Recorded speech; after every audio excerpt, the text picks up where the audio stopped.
Welcome to episode 56 of the Animorphs read-along broadcast. Today we are talking about book 48, The Return. So many mixed feelings about this book. It's the last Rachel book. It revisits one of my favorite storylines, but it also felt to a certain extent like Rachel's a little bit out of character in parts of this book. Maybe not to the same degree as in book 37, but there's a similar kind of, lack of subtlety in the way that she's portrayed, and it feels like this author was sort of leaning more into the mean Rachel. I don't think K. Applegate meant to do this, but when she wrote book 32, she created this sort of formula that the ghostwriters have all used ever since then. I think book 22 was sort of the height of Rachel character writing. It is my favorite book in the series, so I understand the desire to kind of go back to that place, especially in light of sort of the lull that was the middle of the series. But this almost starts to feel like some sort of like bastardized rehashing, like they were like, remember when we wrote books like that? We should do that again. Let's bring that one back. The first 5 or 6 chapters of this book are just dream after dream after dream, and you keep thinking, okay, now we're in reality. And I'm not sure to what degree I can dismiss the weird writing in those chapters and be like, oh, this was just a manifestation of Rachel's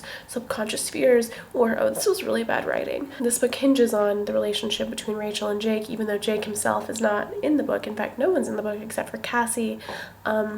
And the other characters make appearances in Rachel's dream. This conflict between Rachel and Jake was born out of book 22, but I thought it was handled so beautifully in that book that even in book 27, when Craig makes this proposition, it seems ludicrous. It's like, of course Rachel's never gonna kill Jake. That's outrageous. But by this book, we've come to a place, apparently, where Rachel's actually considering this. I don't buy that for a second, but I have read some people say oh, well, she's supposed to be under the influence of Craig, he's manipulated her, he's sort of messed with her head, so okay, fine, maybe. Whatever the reason, this book has a lot of narcissistic Rachel thinking that she should be in charge and hating having to follow orders. So David's back in this book. After such a perfect exit, it's kind of hard to rationalize why they would want to bring him back. When he first shows up, he has this crazy story of being able to communicate with rats, and he has this rat army, and as I was reading this, I was like,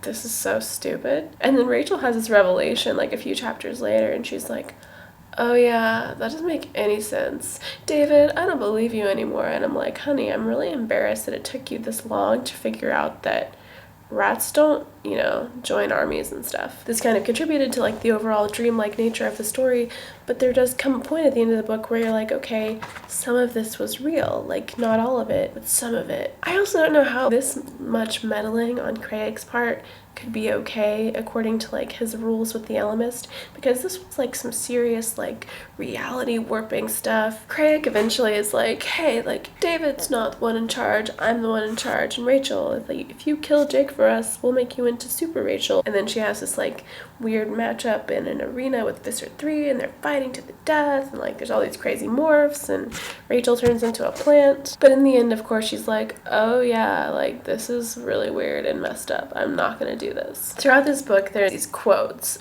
I think most of them are from book 22, some of them are from book 27, and they're in either italics or they're bolded. They're from these conversations that Rachel had with Jake and with the drone. And overall, they were doing some good stuff, but they were also, to me, just highlighting how much better those books were than this book. So after Rachel rejects Craig, David's still a thing, and he's basically please just kill me, don't take me back to the island, just do the merciful thing and end my life. The book ends with Rachel saying she wants to do the right thing, but she doesn't know what that thing is, and that's the end of the book, so who knows.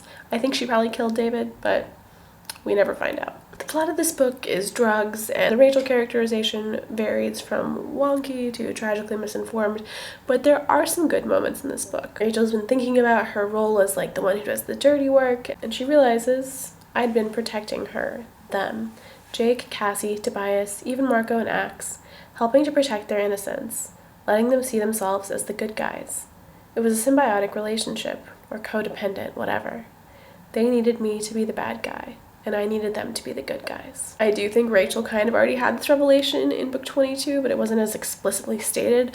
So this is a good moment for Rachel, realizing that like she has a role to play. When she does do the dirty work, she's protecting her friends. She's the one who's taking on that burden, and that's a very heroic thing to do. And so I think this is kind of a good breakthrough moment. I also liked the moment whenever this book threw shade at Nickelodeon. Let me tell you something. The people at Disney do not know squat about the reality of morphing. Not the people at Nickelodeon or the people at DreamWorks either. This book does tie up some loose ends, but I think as far as the actual character work, it's mostly rehashing things that happened in book 22. I almost wish the writers had maybe dug a little deeper and found some newer, fresher material for Rachel, but it is what it is. So yeah, I guess those are all my thoughts about Animorphs number 48, The Return. The next book is book number 49, The Diversion. If you want to keep up with this read along, subscribe to this channel or follow me on Twitter, and I will see you on Thursday.